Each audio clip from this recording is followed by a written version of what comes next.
قرآن مجید جب کوئی فوت ہوتا ہے تو ہمارے ہاں یہ بات کہی جاتی ہے، عام طور پہ اس کا یہ لفظ ہے کہ ان کے لیے فاتحہ پڑھ لیں، اور اس فاتحہ کا مطلب ہوتا ہے کہ سورہ فاتحہ پڑھیں اور 3 مرتبہ سورہ اخلاص پڑھیں، اور پھر آپ اس کو پڑھ کر مرنے والے پر بخش دیں، جس کا مطلب یہ ہوتا ہے کہ جو فوت ہو گیا ہے اب اس کی زندگی ختم ہو گئی ہے،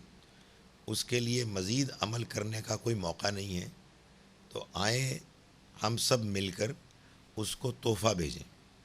یعنی ہم قرآن پڑھیں اور اس قرآن کے پڑھنے سے جو ہم کو ثواب حاصل ہوا ہے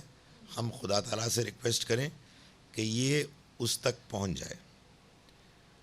قرآن مجید سے اور نبی صلی اللہ علیہ وسلم کے عمل سے اس کی ہرگز کوئی تائید نہیں ملتی۔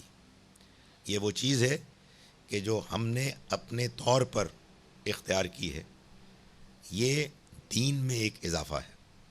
اس سے اجتناب کرنا چاہیے۔ قرآن نے واضح 2 ٹوک انداز میں یہ بات بیان کی ہے، لیس للانسان الا ما سعی، انسان کے کوئی چیز کام نہیں آئے گی سوائے اس کے کہ جو اس نے خود کوشش کی۔ نبی صلی اللہ علیہ وسلم نے اس کی وضاحت فرمائی کہ جو شخص اس دنیا سے رخصت ہوتا ہے اس کا اعمال نامہ بند ہو جاتا ہے سوائے 3 چیزوں کے، وہ نیکی کا عمل کہ جو دنیا میں اس نے کیا اور اس کا فائدہ صدقہ جاریہ کی صورت میں بعد میں بھی ہوتا رہا، وہ علم کے جو اس نے پیچھے چھوڑا کتاب یا شاگردوں کی صورت میں اور وہ اب پھیل رہا ہے، لوگوں کو فائدہ ہو رہا ہے،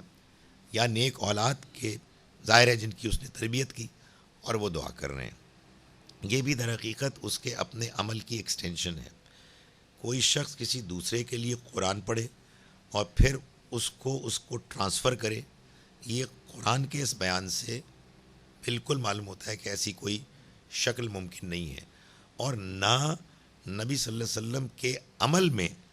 اس طرح کی کوئی چیز ہے۔ اس میں جو سورہ اخلاص کو بیان کیا جاتا ہے وہ بھی ایک بڑی دلچسپ چیز ہے۔ ایک حدیث میں آتا ہے کہ سورہ اخلاص قرآن کا 1/3 حصہ ہے، ثلث القرآن۔ تو کسی میتھمیٹیکل مائنڈڈ شخص نے یہ کہا کہ 1/3 جمع 1/3 جمع 1/3 تو 1 ہو گیا،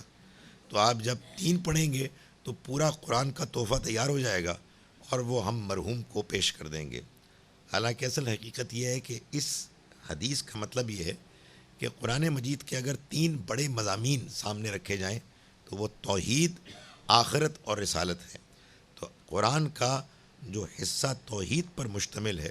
اس کا خلاصہ سورہ اخلاص میں ہے، چنانچہ وہ 1/3 قرآن ہے۔ میں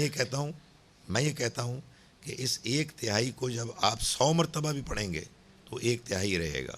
اور اس کا کسی کو منتقل ہونے کا کوئی امکان نہیں۔ جو کام آپ خود کرتے ہیں اس کا ثواب آپ کو ملے گا، کسی اور کو نہیں مل سکتا۔